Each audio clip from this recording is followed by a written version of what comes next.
நாம இன்னைக்கு பார்க்கக்கூடிய அடுத்த இரண்டாவது சிந்தனை களஞ்சியம் ஜனநாதன். அந்த ஜனநாதன் அப்படிங்கிறது சாதாரண பெயர் கிடையாது. மற்ற மன்னர்கள் கனவிலும் நினைக்க முடியாத விருது பெயர் ஜனநாதன். இன்னைக்கு நம்ம யாரையோ தானே தலைவன், தன்மான சிங்கம், அப்படி இப்படின்னு என்னென்னமோ பெயரெல்லாம் அடிச்சு நோட்டீஸ் வச்சுக்கிறோம், பிளக்ஸ் வச்சிருக்கிறோம். ஆனா அப்படிப்பட்ட இந்த இரண்டாவது சிந்தனை களஞ்சியம் ஜனநாதன். மற்ற எந்த மன்னரும் கனவிலும் நினைத்து பார்க்க முடியாத ஒரு விருது பெயர் ஜனநாதன். முதல்ல நீங்க இந்த விருது பெயர், புனைப்பெயர், இயற்பெயர் இதெல்லாம் தெரிஞ்சுக்கணும். ராஜராஜருக்கு இயற்பெயர் அருள்மொழிவர்மன். விருது பெயர் அப்படிங்கிறது எக்ஸ்ட்ரா கொடுக்கக்கூடிய ஜனநாதன், மும்முடிச்சோழன், இருமுடிச்சோழன், அப்புறம் இலங்கை வென்றான், இப்படியெல்லாம் கொடுக்கக்கூடிய அவர் வென்ற விருது நாடுகளுடைய பெயர்கள். அப்ப ராஜராஜன் அப்படிங்கிறது என்னன்னா அவர் பதவி ஏறும் போது அவர் வச்ச பெயர், அதுதான் நிலையான பெயர். அந்த மாதிரி விருது பெயர், புனைப்பெயர், இயற்பெயர் இந்த மாதிரி நிறைய இருக்கு. இந்த மாதிரி விருது பெயர்ல ஒண்ணுதான் ஜனநாதன் அப்படிங்கிறது. ஏன் இது ஜனநாதன் அப்படிங்கிறது அவ்வளவு கௌரவம் அப்படின்னு பாத்தீங்கன்னா, இது விருது பெயர் தானா வச்சுக்க முடியாது. மக்கள் விரும்பினாத்தான், மக்களாக கொடுத்தால் மட்டும்தான் அந்த விருது பெயரை பெற முடியும். ஏன்னா ஜனநாதன் அப்படிங்கிறது மக்கள் விரும்பி ஏற்றுக்கொண்ட மன்னன் என்பது அதன் பொருள். எல்லா மன்னரையும் மக்கள் விரும்பி ஏத்துக்கிறாங்களா அப்படின்னா நிச்சயமா கிடையாது. வரலாற்றில் ஜனநாதன் என்றால் ஒரே ஒரு வேர்வு தான். ஜனநாதன் என்ற விருது பெயரை 1000 வருடங்களுக்கு முன்னால் வாழ்ந்த மக்கள் நம் மாமன்னர் ராஜராஜருக்காக விரும்பி சூட்டிய பெயர் ஜனநாதன். அப்படி அவ்வளவு பெரிய விருப்பம் மக்கள் மேல் கொண்டாரா? இதுக்கு ஏதாவது எக்ஸாம்பிள் இருக்கா அப்படின்னு நம்ம பாக்குறோம். அதுக்கு பார்க்கக்கூடிய எக்ஸாம்பிள் நிறைய கல்வெட்டு வரிகள் ஜனநாதன் என்ற விருது பெயருக்கு அவரை ஆக்கி இருக்கிறது. மக்கள் கொடுத்த கல்வெட்டு, மன்னர் தாங்கிய கல்வெட்டுல மக்களே நிபந்தமாக மன்னர் பெயரில் கொடுத்த கல்வெட்டு வரிகள். அதுல ஒரு சிறப்பான ஒரு கல்வெட்டை தான் நம்ம இந்த வாரம் அடுத்த வாரம் சிந்திக்க போறோம். அப்படி ஒரு சிறப்பானதுல என்ன இருக்கு? ராஜராஜர் என்ன அவ்வளவு பெரும் சாதனைக்கு சொந்தக்காரர் ஆகிவிட்டார்? மற்ற மன்னங்கள் எல்லாம் மக்களோட மனதுல நிக்கவில்லையா? ராஜேந்திர சோழன் நிக்கலையா? மாரவர்மன் சுந்தர பாண்டியன் நிக்கலையா? இல்ல அதுக்கு முன்னாடி கரிகாலன் கல்லணை கட்டி கொடுத்தாரு, அவர் பெயர் நிக்கலையா? அப்படின்னா அவங்க பெயரெல்லாம் நின்றுச்சு, அதுதான் உண்மை. ஆனா அதை விட ஒரு படங்கு மேல போய் அவங்க எல்லாம் மனதிலுடைய மேல் மட்டத்துல அவருடைய பெயர் நின்றுச்சு. ஆனா மக்களுடைய மனங்களில் வேரூன்றியவர் மாமன்னர் ராஜராஜர். வேறாவே ஊன்றிட்டாரு. அவங்க எல்லாம் மேலாப்புல இருந்தாங்க ஞாபகத்துல, ஆனா மக்களுடைய மனங்களில் வேரூன்றியவர் மாமன்னர் ராஜராஜர். அது எப்படி அப்படிங்கிறத சிந்திக்க போறோம். இதுவும் ஒரு உணர்வால் கலந்த கல்வெட்டு தான், உணர்வின் வெளிப்பாடான கல்வெட்டு தான். தம் மன்னர் மேல கொண்ட உணர்வின் ரீதியாக அவருடைய அன்பு, ஆசை, அவர் மேல கொண்ட காதல், அவருடைய நல்ல பழக்கங்கள் மேல ஈர்க்கப்பட்டது, அப்படி ஒரு புரிதல் உணர்வுல வந்ததா இந்த கல்வெட்டு வரிகள்.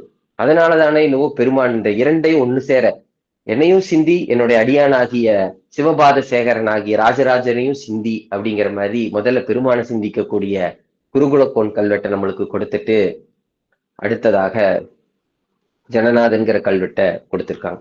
இந்த குருகுலக்கோன் கல்வெட்டை பத்தி படிச்சுட்டு அதுக்கப்புறம் அதுக்கு என்ன வைக்கலாம் டைட்டில் அப்படின்னு யோசிச்சுட்டு போயிட்டு இருக்கும் போதுதான் அருமையான நாகர்கோயில் பயணம் கார்ல டிராவல் பண்ணக்கூடிய வாய்ப்பு நமது மதிப்பிற்குரிய சிகப்பி ஆட்சியோட்ட கிடைச்சது. நாங்க எல்லாரும் பேசிக்கா இந்த இந்த கருப்பொருளை சொல்லாம என்ன டைட்டில் வைக்கலாம் அப்படின்னு அவங்ககிட்ட விவாதம் செஞ்சுட்டு போயிட்டே இருக்கிறோம். எதாச்சியா ஒவ்வொருத்தரும் ஒவ்வொரு டைட்டில் சொல்றாங்க. அதீத நட்பால் விளைந்த உணர்வு, அதீத அன்பால் விளைந்த உணர்வு அப்படின்னு ஆட்சிமா டைட்டில் எடுத்து கொடுத்தாங்க. அதை வெளிப்படுத்தும் வண்ணமாகவே ஒரு டீ ஷாப்ல நிக்கிறோம். அந்த இடத்துல நம்ம மதிப்பிற்குரிய திருப்புக்குழியூர் ஆசிரியர் நவமணி அம்மாவுடைய கண்கள்ல அந்த வாசகம் தென்படுகிறது. பெருமாள் இயல்பாகவே நம்ம கூட இருந்தே உணர்விக்கிறார் இல்லையா, உணர்றாரு இல்லையா, நம்ம கண்ணு முன்னாடி கொண்டு நிகழ்த்தி காமிச்சார். அந்த இடத்துல மாபெரும் ஒரு எக்ஸைட்மெண்ட். நாங்க நினைச்சதை கண் முன்னாடி அடுத்து 10 நிமிஷம் கொடுத்துட்டிய பெருமானே அப்படின்னு ஒரு ஆனந்த தழும்பல் அந்த இடத்துல. அது போல நினைக்கக்கூடியதை கண் முன்னு கொண்டு வர்றவர் நம்மளுடைய பெருமான். அதனாலதான் முதல்ல அவருடைய உணர்வை கல்வெட்டை நம்மளுக்கு கொடுத்துட்டு அடுத்தது ஜனநாதன் நோக்கி நம்ம பயணிக்கிறோம்.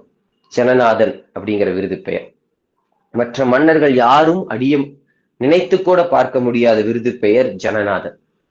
இந்த ஜனநாதன் அப்படிங்கிறது எப்படி கிடைச்சது, இதுக்கு தகுதியானவரா அப்படின்னு பார்க்கக்கூடிய கல்வெட்டுகளை நாம நோக்கி பயணிக்கும் போது நம்மளுடைய பயணம் இப்பொழுது காஞ்சிபுரம் மாவட்டம் களக்காட்டூர் கிராமத்திலிருந்து நமது பயணத்தை துவங்குகிறோம். இன்று நாம் சென்றடைய இருக்கும் இடம் மாபெரும் ஒரு இடம்.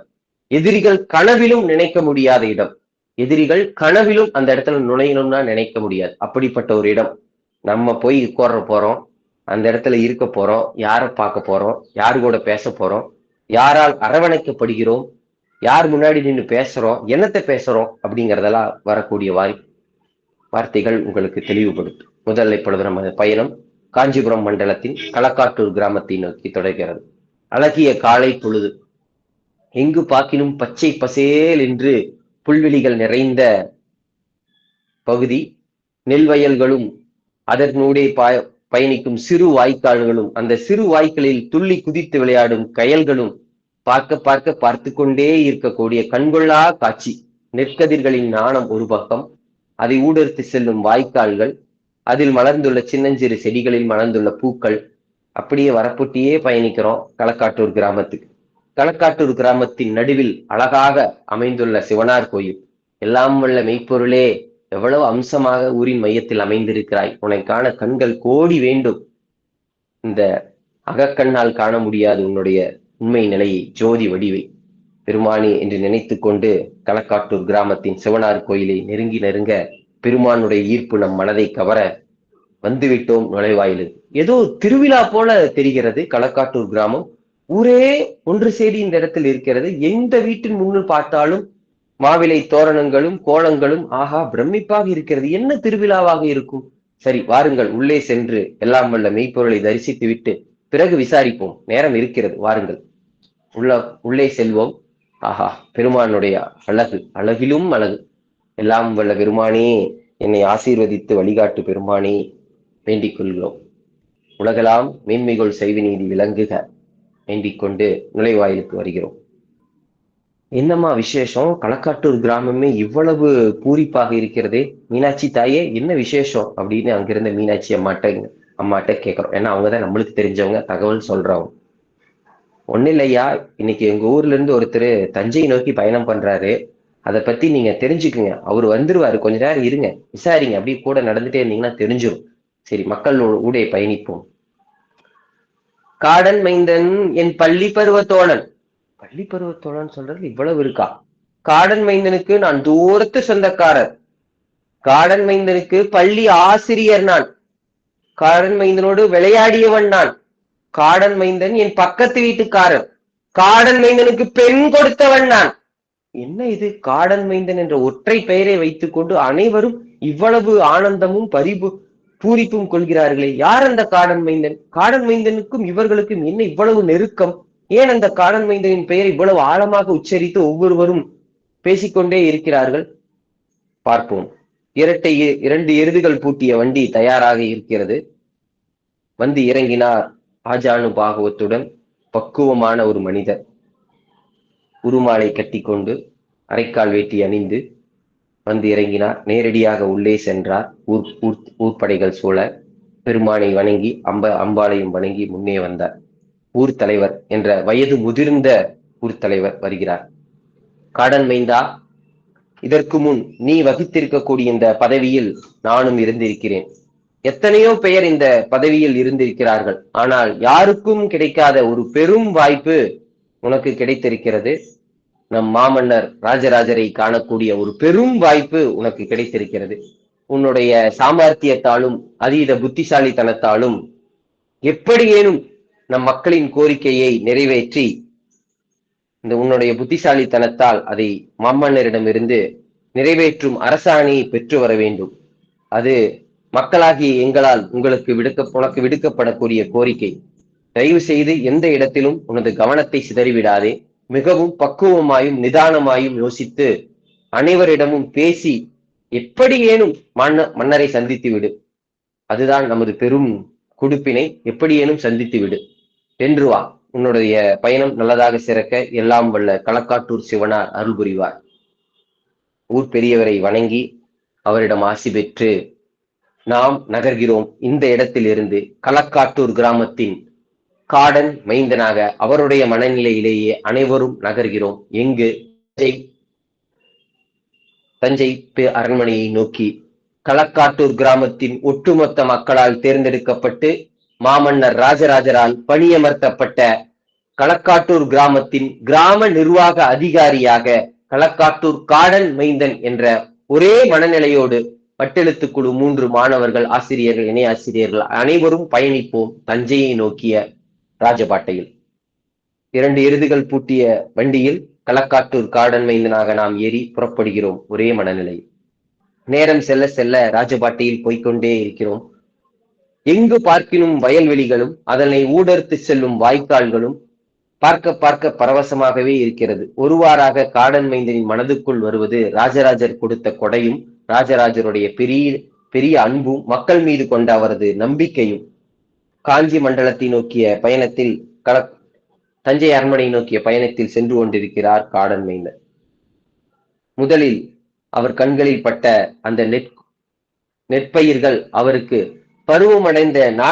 பருவமடைந்த மங்கையரின் நாணம் போல தலைகுவிந்து கிடைக்கிறதே அந்த நெற்பயிர்கள் எவ்வளவு அழகாக இருக்கிறது என்று பார்த்து கொண்டிருக்க அவரது கண்களில் தென்பட்டனர் வேளாளர். ஆஹா, சொல்லவா வேண்டும் வேளாளரின் திறனை, இவர்களது உழைப்பினால் அல்லவா உயர்ந்திருக்கிறது என்று சோழ தேசம் சோறுடைத்தது என்ற பழமொழிக்கு மிகவும் பொருத்தமானவர்கள் அல்லவா இந்த வேளாளர்கள். இவர்களின் உழைப்பை என்ன சொல்லி வியப்பது? இவர்களுக்கான சலுகைகளை மாமன்னர் எவ்வளவு வழங்கி இருக்கிறார். வேளாளர்களுக்கான இடுபொருட்கள் வாங்குவதில் சலுகைகள், வரி சலுகைகள், நீர்ப்பாசனத்தில் சலுகைகள், வரி விலக்குகள் அளிக்கப்பட்ட இறையிலி நிலங்கள் என எத்தனையோ சலுகைகளை வேளாளருக்கு கொடுத்து வேளாண்மையின் உச்சத்தை காட்டியிருக்கிறார் நம் மாமன்னர். வேளாண் தான் ஒரு தொழில், ஒரு சமுதாயத்தை முன்னேற்றும், உணவு என்ற அத்தியாவசிய தேவையை நிறைவேற்றும் என்பதை உணர்ந்தல்லவா இவ்வளவு சலுகைகளை வேளாண் தொழிலுக்கு கொடுத்திருக்கிறார். வேளாண் தொழிலுக்கு மட்டுமா சலுகைகள் கொடுத்திருக்கிறார் நம் மாமன்னர்? கருமாறர் முதல் கட்டியம் கூறுபவர் வரை, நெசவாளர் முதல் துணி வெளுப்பவர் வரை, தேவரடியார்கள் முதல் தேவைப்படும் அனைவருக்கும் சலுகைகள் என்று சோழ தேசத்தில் அனைத்து மத மக்களின் அனைத்து விதமான மக்களுக்கும் சலுகைகள் கொடுத்து சோழ தேசத்தின் உயர்வையும் சோழ தேசத்தின் உச்சத்தையும் உலகம் அறிய செய்தவர் அல்லவா நம் மாமன்னர். சொல்லிக்கொண்டே போகலாம். விவசாயம்தான் ஒரு தேசத்தின் முதுகெலும்பு என்பதை உணர்ந்து விவசாயத்துக்காக நீர்ப்பாசனத்தையும் எவ்வளவு மேலாண்மையும் கொண்டு வந்தார் நமது மாமன்னர் கரிகாலன். அவரை நினைத்து பார்க்க வேண்டுமே. ஊடறுத்து செல்கிறதே வாய்க்கால், காவிரியின் கிளை வாய்க்கால். இந்த காவிரியின் கிளை வாய்க்கால் வற்றி பார்த்ததே இல்லை. காவிரியை 5 கூறுகளாக வெட்டி வெண்ணாறு, வெட்டாறு, குடமுருட்டி, கொள்ளிடம், காவிரி என்று அன்று மட்டும் இந்த 5 நதிகளை 5 கூறுகளாக்க காவிரியை உண்டு பண்ணி இருக்காவிட்டால் சோழ தேசமும் வறண்ட பூமியாக அல்லவா மாறியிருக்கும். எவ்வளவு பெரிய நீர் மேலாண்மையின் உச்சம் சோழ தேசத்தின் அரசர்களால், அதுவும் மாமன்னர் கரிகாலனால் அன்று கட்டிய கல்லணை எத்தனை வருடங்கள் தாண்டியும் நீர் மேலாண்மையின் உச்சமாக இன்றும் பார்க்கப்படுகிறது. ஆஹா, அதில் சற்றும் திறன் குறையாதவர் அல்லவா நம் மாமன்னர். முப்பொழுதும் முப்போகமும் விளையும் வண்ணம் நீர்ப்பாசனத்தையும் நீர் தேவைகளையும் அதிகரிக்க பல்வேறு முயற்சிகளை செய்து கொண்டிருக்கிறார் அல்லவா நம் மாமன்னர். வாய்க்காலில் மேலிருந்து துள்ளி விளையாடும் சிறுவர்கள், அவர்களின் திறத்தை சொல்லவா வேண்டும்? வாய்க்காலின் உள்ளே மேலிருந்து கரணம் அடித்தபடி உள்ளே நுழைவதும், அதன் உள்ளே ஊடறுத்து பயணிக்கும் குட்டி கயல்களையும் சின்னஞ்சிறு கயல்களையும் பிடிப்பதற்காக அவர்கள் வலை வீசுவதும் என்ன ஒரு விளையாட்டு! காவிரி தாயின் குளுமையை சொல்லவா வேண்டும்? அந்த குளுமையை நாமும் அனுபவித்து வந்தவர்கள்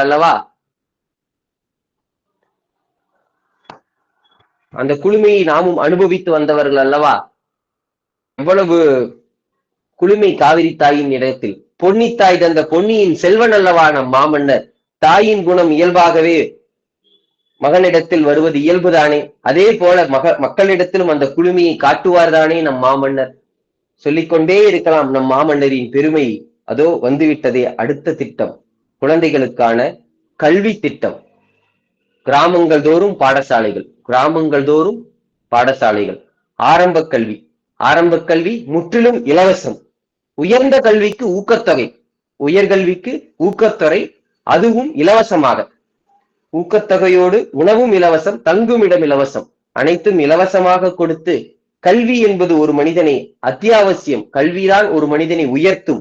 ஒவ்வொரு மனிதனின் உயர்வும் அந்த தேசத்தின் உயர்வில் முக்கிய பங்கு வகிக்கும் என்பது தெரிந்து கல்விக்கு எவ்வளவு சலுகைகளை மாமன்னர் கொடுத்து கொண்டிருக்கிறார். கல்வி மட்டுமா ஆரம்ப பாடசாலையில் புகட்டப்படுகிறது? பகுதி நேரம் ஆரம்ப கல்வி, மீத நேரம் தன் படைப்பிரிவுகளில் சிறந்த தளபதிகளை கொண்டு போர் பயிற்சியும் அளவா தரப்படுகிறது. குருவாள் முதல் குதிரையேற்றம் வரை கேடயம், வாழ்பயிற்சி, விற்பயிற்சி என்று அனைத்து வகையான போர் பயிற்சிகளையும் திறம்பட கற்றுக்கொண்டிருக்கிறார்கள் அல்லவா நமது உபதளபதிகள். கல்வியின் தரத்தை, கல்வியும் வீரமும் ஒரு மனிதனுக்கு அவசியம். சோழத்தின் வீரம் என்றும் போற்றப்பட வேண்டும் என்பதை உணர்ந்து சிறு வயது முதலே வீரத்தையும் கல்வியையும் மக்களின் மனதில் விதைத்துக் கொண்டிருக்கிறார் அல்லவா நம் மாமன்னர். இதோ அடுத்து தென்படுகிறது அழகிய திட்டம், அத்தியாவசியமான திட்டம், ஊர்கள் தோறும் இருக்கக்கூடிய திட்டம், ஆதுர சாலைகள் திட்டம். ஒரு சாதாரண மனிதனின் பிணி அவனது குடும்பத்தை பாதிக்கும், அது அவனது குடும்பம் ஊரை பாதிக்கும், ஊரின் நலன் தேசத்தை பாதிக்கும். ஒரு சாதாரண மனிதனிலிருந்து பிறக்கக்கூடிய பிணியானது தேசத்தின் நலத்தையே பாதிக்கும் என்பதை கண்ணும் கருத்துமாக யோசித்து கிராமங்கள் தோறும் ஆதுர சாலைகளை நிறுவி, கிராமங்கள் தோறும் ஆதுர சாலைகளுக்கு சிறப்பான மருத்துவர்களையும் அவர்களுடனே உதவி செய்யும் பணியாட்களையும் அடுத்து பயிற்சி பெறும் மருத்துவர்களையும் அமர்த்தி அவர்களுக்கெல்லாம் கிராம நிர்வாகத்தின் மூலமே கூலியும் கொடுத்து சிறப்பான ஒரு ஆதுர சாலைகள் திட்டத்தை கிராமங்கள் தோறும் சோழ தேசத்தில் நிகழ்த்தி கொண்டிருக்கிறார் அல்லவா நம் மாமன்னர். அது மட்டுமா, உயர் மருத்துவ சிகிச்சைக்கு செல்லும் செலவுகள் அனைத்தும் கிராமத்தின் செலவுகள். மண்டலத்திற்காக உயர் மருத்துவ சிகிச்சைக்கு செல்லும் செலவுகள் அனைத்தும் கிராம நிர்வாகமே ஏற்றுக்கொள்ளப்படும் என்ற புதிய திட்டம் யார் தருவார்? நம் மக்களின் நோய் தீர்ப்பதில் அவ்வளவு அதீத பண்பு கொண்டவர் அல்லவா, பாசம் கொண்டவர் அல்லவா நம் மாமன்னர். எத்தனை திட்டங்கள், முத்தாய்ப்பான பல திட்டங்கள் சொல்லிக்கொண்டே இருக்கலாம். அதை விட வருகிறது அடுத்த திட்டம். ஆஹா, இன்னி வியக்கப்பட வேண்டிய திட்டம். ஆம், ஆலயங்கள் தோறும் அன்னதான திட்டம். ஆலயங்கள் மட்டிலுமா அன்னதானம்? கிராமங்கள் தோறும் அன்னதானம். கிராமங்களிலிருந்து நாம் பயணித்துக் கொண்டிருக்கக்கூடிய ராஜபாட்டை என்று சொல்லக்கூடிய நெடுஞ்சாலைகள் முதல் கொண்டு அன்னதானம். குறிப்பிட்ட காத தூரத்தில் நீராகாரம், உண்ண உணவு, தங்குமிடம் என அனைத்தையும் ஏற்படுத்தி வழிப்போக்கர்களும் மற்றும் வணிகம் செய்ய வருபவர்களுக்கும் உணவு பசி என்ற ஒன்றை தெரியாமலேயே வைத்திருக்கிறார் அல்லவா நம் மாமன்னர். சோழ தேசத்தில் பசியால் ஒருவன் வாடினான் என்ற செய்தியை நாம் எங்கேனும் கேள்விப்பட்டிருந்தா? எவ்வளவு பெரிய கொடுப்பினை செய்தவர்கள் சோழ தேசத்தில் மக்களாக பிறப்பதற்கு. நம் மாமன்னர்களின் பெயரை சொல்லிக்கொண்டே போகலாம். நம் மாமன்னர்களின் அதீத நம்பிக்கையும் அதீத பற்றையும் மக்கள் மீது கொண்ட அதீதமான காதலையும் விவரித்துக் கொண்டே போகலாம். நமக்குத்தான் சற்று நினைவு மயங்குகிறது. இன்னும் எத்தனையோ திட்டங்கள், கோடிக்கணக்கான திட்டங்கள் என்று சொல்வது போல நித்தமும் 24 மணி நேரமும் தினமும் நாளிகை தோறும் மக்களின் உணர்வையும் மக்களின் தேவைகளையும் மக்களின் மீது கொண்ட அன்பையும் வெளிப்படுத்துவதற்காகவே தனித்தனி அமைச்சர்களை நிர்வகித்து தனித்தனி அமைச்சர்கள் தனித்தனி ஒற்றற்படைகள் மூலம் செய்திகளை பெற்று அவர்களுக்கான தேவைகளை நிறைவேற்றிக் கொண்டே இருக்கிறார் அல்லவா நம் மாமன்னர். அவரை வியந்து கொண்டே இருக்கலாம் என்று எண்ணிய கன நேரம் நாம் வந்து நின்றது தஞ்சை அரண்மனையின் நுழைவாயில். தஞ்சை அரண்மனையின் நுழைவாயிலில் தடுத்து நிறுத்தப்பட்டோம் காவலர்களால். ஐயா, இதற்கு மேல் நீங்கள் பயணிக்க முடியாது. இது தஞ்சை கோட்டை பகுதியின் அரண்மனை வாசல். அனுமதியின்றி யாரும் உள்ளே நுழைய முடியாது என்று கூறினான் வீரன். நான் களக்காட்டூர் கிராமத்தின் நிர்வாக அதிகாரி. எனது பெயர் காடன் மைந்தன். நான் மக்களின் கோரிக்கையை ஏற்று மன்னரை சந்திக்க வந்திருக்கிறேன். இந்த தகவல் மன்னருக்கு தெரிவிக்கப்பட வேண்டும் வீரரே. நான் யாரை சந்திக்க வேண்டும் என்று கேட்டார் பணிவுடன் காடன் மைந்தன். பாருங்கள் ஐயா என்று அழைத்துச் சென்றார் வீரன். அவர் நிறுத்தப்பட்ட இடம் தஞ்சை அரண்மனை கோட்டையின் நுழைவாயில். அதிகாரியிடம், பாருங்கள் காடன் மைந்தனாரே, காஞ்சி மண்டலத்தில் இருந்து இவ்வளவு தூர பயணம். நீங்கள் ஏன் மண்டல அதிகாரியை நெருங்கி இருக்கலாமே, உங்கள் தேவைகளை அவ்விடமே நிவர்த்தி செய்திருக்கலாம். ஏன் இவ்வளவு தூர நெடும்? சரி, பரவாயில்லை, என்ன கோரிக்கை என்பதை தெளிவுபடுத்த முடியுமா என்று கேட்டார் அந்த நிர்வாக அதிகாரி. களக்காட்டூர் கிராமத்தின் ஒட்டுமொத்த மக்களின் கோரிக்கை ஒன்றை ஏற்று மக்கள் பிரதிநிதியாக மாமன்னரை சந்திக்க வந்திருக்கிறேன். அவரின் திருவாய்மொழி உத்தரவை பெற வேண்டும் என்பதற்காக. எனவே மன்னரை சந்திக்க வேண்டும் என்று தெளிவாக உறுதிப்பட கூறினார் காடன் மைந்தன். அவர் பேச்சில் தெரிந்த உறுதியும் அவருடைய திறமும் அவர் தெளிவான வார்த்தையும் அந்த வீரனை ஈர்க்க, நல்லது காடனாரே, நீங்கள் சற்று நெடுந்தூர பயணம் செய்து வந்திருக்கிறீர்கள். சற்று ஓய்விடுங்கள் விருந்தினர் அறையில் நீங்கள் வந்திருக்கக்கூடிய தகவல் தஞ்சை கோட்டையின் பாதுகாப்பு அதிகாரியும் பொறுப்பு அதிகாரியாகவும் இருக்கக்கூடிய பழுவேட்டையர்கள் இளையவரான சின்ன பழுவேட்டையரிடம் தெரிவிக்கப்படும். அவரது அனுமதி இருந்தால் மட்டுமே நீங்கள் மாமன்னரை சந்திக்க முடியும். எனவே நீங்கள் சற்று விருந்தினர் அறையில் ஓய்வெடுங்கள் என்று கூறி வீரர்களுடன் அனுப்பினார். அதற்கு முன் அவருக்கு நினைவில் தோன்ற, காடனாரே, ஒரு நிமிடம் இருங்கள். நீங்கள் தான் காஞ்சிபுரம் மண்டலத்தின் களக்காட்டூர் கிராமத்தின் கிராம நிர்வாக அதிகாரி என்பதற்கான முத்திரையை காமியுங்கள் என்று கேட்டார். காரணம், காடனாரின் வனப்பிலும் அவருடைய பேச்சும் திறனிலும் இந்த சோதிப்பது என்பதை அவர் மறந்திருந்தார். உடனே தனது முத்திரை எந்தவித தயக்கமும் இன்றி காடனார் காண்பிக்க, அது நடப்பானதா என்பதை பரிசோதித்த அந்த காவல் அதிகாரி, சரி, நீங்கள் ஓய்வெடுக்கலாம், உங்களுக்கான தகவல் விரைவில் சின்ன பழுவேட்டையரிடமிருந்து வரும் என்று 2 வீரர்களுடன் பத்திரமாக காடன் மைந்தனை ஓய்வெடுவிக்கு அனுப்பினர். ஒரு வீரன் மின்னல் வேகத்தில் பறந்து சென்றான். காடன் மைந்தனார் வந்திருக்கும் தகவலை தஞ்சை அரண்மனையின் பொறுப்பதிகாரியாக இருக்கக்கூடிய சின்ன பழுவேட்டையரிடம் தெரிவிப்பதற்காக. ஓய்வெடுதியில் வந்து அமர்ந்த காடன் மைந்தனாருக்கு சற்று நினைவு ஏதோ எல்லாம் வல்ல மெய்ப்பொருளிடம் செல்ல, பரம்பொருளே, யாரும் எளிதில் நுழைய முடியாத தஞ்சை அரண்மனையின் விருந்தினர் மாளிகையில் என்னை அமர வைத்து விட்டாய். நான் ஏற்றுக்கொண்டிருக்க வந்திருக்கும் இந்த காரியம் மக்களின் மனதால் ஒரு மனதால் தேர்ந்தெடுக்கப்பட்டு ஏற்றுக்கொண்டு வந்திருக்கக்கூடிய பெரும் காரியம். இதில் எனது பங்கும் எனது பெயரும் எதுவும் இல்லை. நான் தான் செய்தேன் என்ற அகந்தை என்னிடமும் சிறிதும் இல்லை. எனக்கு ஒரு பெரும் பாக்கியத்தை, இன்று அரண்மனைக்குள் வரும் பாக்கியத்தை கொடுத்திருக்கிறாய். அது நீ தந்தது. எப்படியேனும் மாமன்னரை சந்தித்து அவரது திருவாய் மொழியால் இந்த கோரிக்கையை நிறைவேற்றும் உத்தரவை பெற்றுவிட வேண்டும். அதற்கு நீயே துணை இருக்க வேண்டும். காரணம், இந்த பணியை நான் ஏற்று வந்திருக்கிறேன் என்று நினைத்தால் அது தவறு. இந்த பணியை என்னை செய்ய தூண்டியிருக்கிறாய் என்பதே உண்மை. கடமை தவறியவன், மக்களின் பொறுப்பை உணராதவன், கடமை தவறியவன் என்ற இழுப்பெயருக்கு என்னை ஆளாக்காமல் எப்படியேனும் மாமன்னரின் திருவாய் மொழியால் இந்த கோரிக்கையை நிறைவேற்றும் உத்தரவை பெற்றுத்தர வேண்டும் என்று எல்லாம் வல்ல மெய்ப்பொருளிடம் தலைவணங்கி வேண்டிக் கொண்டு சிரம பரிகாரங்களை முடித்து உணவெடுத்துக் கொண்டு அமர்ந்திருந்தார் காடன் மைந்தன். 2 வீரர்கள் ஓடி வரும் சத்தம் கேட்டு திடுக்கென வாயில் பகுதியை நோக்கி வந்தார் காடன் மைந்தன். ஐயா, வணக்கம் என்று கூறிய வீரர்களை மேலும் கீழுமாக பார்த்தார் காடன் மைந்தன். இதற்கு முன் இந்த மாதிரி உடையணிந்த வீரர்களை நாம் பார்த்ததே இல்லையே என்று தோண, அவர்களின் தலைப்பாகையில் இருந்த இலச்சினை அவர்களை காட்டிக் கொடுத்தது. அவர்கள் பனை இலச்சினை பொறித்த சின்ன பழுவேட்டையரின் உதவியாளர்கள் என்பது.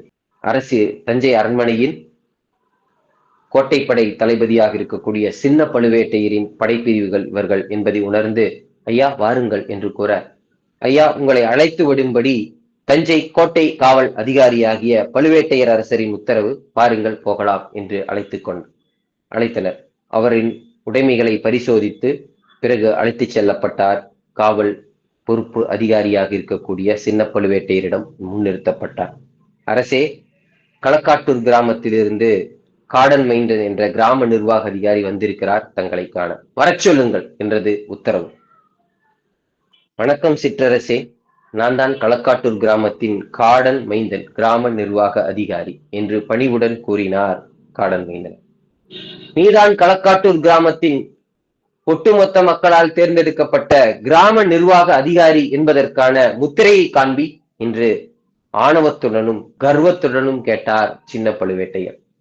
தான் களக்காட்டூர் கிராமத்தின் ஒட்டுமொத்த மக்களின் அதிகாரி என்பதற்கான தனது இலச்சினையை வலது புஜத்தை நீக்கி காண்பித்தார் காடன் மைந்தன். வலது புஜத்தில் பொறிக்கப்பட்டிருந்த சோழ இலச்சினையை சரிபார்த்த சின்ன பழுவேட்டையர், இவர்தான் களக்காட்டூர் கிராமத்தின் மக்கள் பிரதிநிதி என்பதை சரிபார்த்துவிட்டு, என்ன காடனாரே, இவ்வளவு நீண்ட பயணம், அதுவும் மன்னரை பார்த்தே ஆக வேண்டும் என்ற ஒரு வேட்கை, உங்கள் கோரிக்கையும் உங்கள் தேவை எதுவாக இருந்தாலும் நீங்கள் நேரடியாக காஞ்சி மண்டலத்தை அணுகி காஞ்சி மண்டல அதிகாரிகள் மூலமாக மன்னரை தொடர்பு கொண்டு அவரிடமே பெற்றிருக்கலாமே, மன்னரை நேரடியாக சந்திக்க வேண்டும் என்ற இவ்வளவு நிலைப்பாடு எதற்காக என்று கேட்டார். அவர் கேட்ட கேள்வியின் ஆழமும் அவர் கேட்ட கேள்வியின் உட்பொருளும் அறியாதவரா காடன் மைந்தன்? ஏற்கனவே ஊர் தலைவர் உபதேசித்தல்லவா அனுப்பியிருக்கிறார். தனது சாமர்த்தியத்தாலும் புத்தி கூர்மையாலும் பதிலளிக்க தொடங்கினார் காடன் மைந்தன். மன்னிக்கவும் சிற்றரசே, நாங்கள் காஞ்சி மண்டலத்தை அணுகி கேட்டிருக்கலாம். இருப்பினும் இது களக்காட்டூர் கிராமத்தில் ஒட்டுமொத்த மக்களின் கோரிக்கை. நேரடியாக மன்னரின் திருவாய்மொழியாலே இந்த உத்தரவை பெற்று வர வேண்டும் என்பது மக்கள் பிரதிநிதியாக எனக்கு கொடுக்கப்பட்ட வேண்டுகோள். எனவே அதை சிறமேற்கொண்டு கடமையாக எண்ணி மாமன்னர் ராஜராஜரை சந்திக்க இவ்விடம் வந்துள்ளேன் என்று தெளிவாக பதிலளித்தார் காடன் மைந்தனார். அப்படியா, என்ன விஷயம் என்று சொல்லலாமே என்று கேட்டார் பழுவேட்டை. மன்னிக்கவும் அரசே, ஒரு நல்ல செயல் ஒன்றை செய்வதற்காக மாமன்னர் ராசராசரின் திருவாய்மொழி உத்தரவை பெறுவதற்காகவே நான் இவ்விடம் வந்துள்ளேன் என்று குறிப்பால் அந்த செய்தியின் திறத்தை உணர்த்தினார் காடன் மைந்தன்.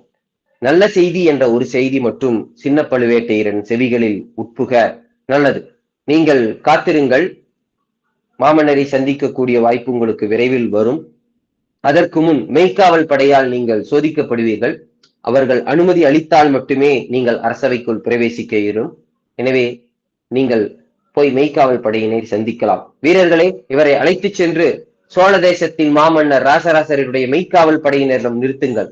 அவர்கள் சோதனை செய்துவிட்டு அரண்மனைக்குள் பிரவேசிக்கும் உத்தரவை வழங்குவார்கள் என்று கூற வீரர்களால் அழைத்துச் செல்லப்பட்டார் களக்காட்டூர் காடன் மைந்தன் மெய்க்காவல் படையின் சோதனைக்காக. மெய்க்காவல் படை முன்னால் நிறுத்தப்பட்டார் காடன் மைந்தன். அவரை முழுவதுமாக சோதித்த மெய்க்காவல் படையினர் அவரை அனுமதித்தனர். தஞ்சை கோட்டையின் மக்கள் பிரதிநிதிகள் மாடத்தில், தஞ்சை அரசவையின் மக்கள் பிரதிநிதிகள் மாடத்தில். இந்த மெய்க்காவல் படை என்பது என்ன என்பது முன்னமே நான் உங்களுக்கு தகவல் கூறியிருக்கிறேன். மெய்க்காவல் படையினரை தாண்டி யார் ஒருவரும் மன்னரை சந்திக்க இயலாது. மெய்க்காவல் படையின் அனுமதி இருந்தால் மட்டுமே அரசவைக்குள் நுழையலும், மன்னரை சந்திக்க இயலும், வெளிப்புறத்திலும் உட்பகுதியிலும். மன்னர் எங்கு சென்றாலும் மெய்க்காவல் படைதான் முதலில் மன்னரை சூழ்ந்து வரும். தஞ்சையின் சோழ தேசத்தின் மெய்க்காவல் என்பது எந்த ஒரு உணவோ எந்த ஒரு பொருளோ மன்னரை இவர்களின் சோதனைக்கு உட்படாமல் அணுகாது என்பது நிச்சயம். ஒரு சிலர் மட்டுமே அரசவைக்குள் வாளேந்தி வரும் தகுதி பெற்றவர்கள். இதற்கு முன் நாம் பார்த்த சின்ன பழுவேட்டையர் நாம் காணும் பொழுது உடைவாளோடு இருந்தார். அந்த செய்தியை குறிப்பிட மறந்துவிட்டேன். உடைவாளோடு நாம் அவரை பார்த்தோம். இதற்கு பிறகு அவரை சந்திக்கும் பொழுது எவ்வாறு பார்ப்போம் என்பதை பிறகு பார்ப்போம். மெய்க்காவல் படையின் அனுமதி இருந்தால் மட்டுமே சோழ தேசத்தின் அரசவைக்குள் நுழைய முடியும். அப்படி இருக்க மெய்க்காவல் படையின் சோதனை முடித்து களக்காட்டூர் கிராம நிர்வாக அதிகாரியாகிய காடன் மைந்தன் அனுப்பப்பட்டார் தஞ்சை கோட்டையின் அரண்மனையில் மக்கள் பிரதிநிதிகள் மாடத்தில். மக்கள் பிரதிநிதிகள் மாடத்தை வந்தடைந்த களக்காட்டூர் கிராமம் நிர்வாக அதிகாரியாகிய நாம் தஞ்சை கோட்டையின் அரண்மனையிலும் அரண்மனை அரசவையின் அழகையும் தூண்களின் வியப்பையும் தொங்கும் ஆபரணங்கள் மற்றும் சிலையின் வடிவங்கள் அனைத்திலும் மெய்மறந்து அரண்மனையின் வியப்பில் ஆழ்ந்திருக்க அமர்ந்திருந்த களக்காட்டூர் கிராம நிர்வாகியாகிய நாம் சட்டென்று எந்திரித்தோம் நாற்காலியில் இருந்து. காரணம், அங்கு கண்ட ஒரே காட்சி. ஒரு பனை உயரத்தில் அழகாக வடிவமைக்கப்பட்ட எல்லாம் வல்ல மெய்ப்பொருளாகிய நடராஜரின் சிற்பம். எல்லாம் வல்ல நடராஜராகிய நடராஜ பெருமானின் ஒரு பனை உயர சிற்பம். எல்லாம் வல்ல மெய்ப்பொருளே தூக்கிய திருவடியும் முயலகனை அழுத்திய திருவடியும் படைத்தல் கரமும் உடுக்கை ஏந்திய கரமும் அனலேந்திய கரமும், ஆஹா, பார்த்து கொண்டே இருக்கலாம். பிரணவத்தின் பொருள் சொல்லக்கூடிய திருவாட்சி பெருமானே, எல்லாம் வல்ல மெய்ப்பொருளே, எளிதில் யாரும் அணுக முடியாத தஞ்சை கோட்டையின் மக்கள் பிரதிநிதிகள் மாடம் வரை அடியேனை அழைத்து வந்து விட்டாய். மாமன்னரின் தரிசனம் கிடைப்பது ஒருவாறு உறுதி செய்யப்பட்டு விட்டது. இருப்பினும் மாமன்னரின் திருவாய் மொழியால் மக்களின் கோரிக்கையை நிறைவேற்ற வேண்டும் என்ற அந்த உத்தரவை எப்படியேனும் பெற்று கொடுத்துவிடு பெருமானே என்று வேண்டி நிற்க, பெருமானின் அபயக்கரத்திலிருந்து விழுந்த தாமரை மலர் களக்காட்டூர் கிராம நிர்வாக அதிகாரியாகிய நம் கண்களில் தென்பட பெருமானின் ஆசீர்வாதம் ஒருவாறாக நமக்கு கிடைத்துவிட்டது. மீண்டும் அடுத்த வாரம் தஞ்சை அரண்மனையில் நாம் மாமன்னரை சந்திப்போம். மக்கள் கோரிக்கை என்ன என்பதை மாமன்னரிடம் தெளிவுபடுத்துவோம். அந்த கோரிக்கையை மாமன்னர் ராஜராஜர் ஏற்றுக்கொண்டாரா? அதே போல் ஏற்றுக்கொண்டாரா? இல்லை ஏதேனும் மாறுபாடுகள் செய்தாரா? அது சரியான கோரிக்கையா? இல்லை மக்கள் அதீத அன்பின் வெளிப்பாட்டால் தவறான கோரிக்கை ஒன்றை மன்னருக்கு செலுத்தி விட்டார்களா என்பதெல்லாம் மீண்டும் அடுத்த வாரம் தஞ்சை கோட்டையின் மக்கள் பிரதிநிதிகள் மாடத்தில் அமர்ந்திருக்கும் களக்காட்டூர் கிராம நிர்வாக அதிகாரியாகிய காடன் மைந்தனாரின் பார்வையில் சிந்திப்போம் என்று கூறி, இமைக்காத விழிகளுடன் தஞ்சை கோட்டையின் அரண்மனையில் உங்களை எல்லாம் அமர வைத்து உங்களிடமிருந்து விடைபெறுகிறேன். உங்களில் ஒருவனாக அடியேன் தா. வைகுந்த வாசகன். மீண்டும் அடுத்த வாரம் ஜனநாதர் பகுதி 2 துவங்கும். திருச்சிற்றம்பலம். சம்பளம் 12 ஆசிரியர்கள், 12 மாணவர்களுக்கு ஒரு ஆசிரியர், உயர்கல்விக்கான தனி ஆசிரியர், என்னென்ன பாடங்கள் எடுக்கப்பட்டது, எத்தனை ஆசிரியர்கள் இருந்தாங்க, அவங்களுக்கு உணவு என்ன கொடுக்கப்பட்டது, கரியமுது என்ன கொடுக்கப்பட்டது, என்னென்ன நாளுக்கு என்ன கரியமுது, அதுக்கு தயிர் எவ்வளவு தேவை, கடுகு எவ்வளவு கொடுத்தாங்க, எல்லா தகவலும் அந்த கோவில் கல்வெட்டுல இருக்கு. அதனாலதான் அடியேன்னு சொன்ன உயர்கல்விக்கு ஊக்கத்தொகை அப்படிங்க ஆணித்தரமா சொல்ற காரணம் அந்த கல்வெட்டு வரிகள் நம்மிடம் இருக்கிறதம்மா. வேற ஏதாவது ஒரு செயல் அவங்களை ஈர்த்திருச்சா அப்படிங்கறக்காகத்தான் இத்தனை செயலியும் முன்னிலைப்படுத்தி உங்களை கொண்டு போய் தஞ்சை அரண்மனையில நம்ம யாருமே நினைச்சு பார்க்க முடியாத அரண்மனையில உட்கார வச்சிருக்கிறோம். ஏன்னா அடுத்த வாரம் பெருசு. உள்ள எத்தனை பேர் வர்றாங்க, அரண்மனைக்குள்ள என்ன விவாதங்கள் நடக்குது, இவர் என்ன கோரிக்கையை வைக்கிறார், அது எல்லாருமே ஏற்றுக்கொண்டார்களா, முக்கியமா நம்ம மாமன்னரை ஏற்றுக்கொண்டாரா, அவருடைய தரிசனம் எப்படி இருக்கும், அவர் எப்படி உள்ள வந்தார், அப்புறம் நம்ம திரும்பவும் பார்க்க போன வாரம் நம்ம கரம் பிடித்து கூட்டி கொண்டு போன சோழ வேங்கையின் தரிசனம் மறுபடியும் அங்க கிடைக்க போகுது. இதெல்லாம் எப்படி இருந்துச்சு, இதெல்லாம் நடந்திருக்குமா, ஏன் நடக்காம இருந்திருக்கும் அப்படிங்கிற ஒரு உணர்வோட உங்களைய அங்கேயே உட்கார வைக்கிறேன். அடுத்த வாரம் வரை காத்திருங்கள். மேபி இல்ல நிச்சயமா மாமன்னருடைய தரிசனம் நமக்கு கிடைக்கும். மாமன்னரை மட்டுமா தரிசிக்க போறோம்? தஞ்சை அரண்மனையில் அவர் மட்டுமா இருப்பார்? இன்னும் யாரெல்லாம் இருப்பாங்க யோசிச்சுட்டே இருங்க. அவங்க எல்லாருடைய தரிசனமும் உங்களுக்கு விரைவில் கிடைக்கும் என்று கூறி இப்பொழுது வகுப்பானது வாழ்த்து பாடலுக்காக பொற்கொடி அமாவாசம் ஒப்படைக்கப்படுகிறது. நன்றி.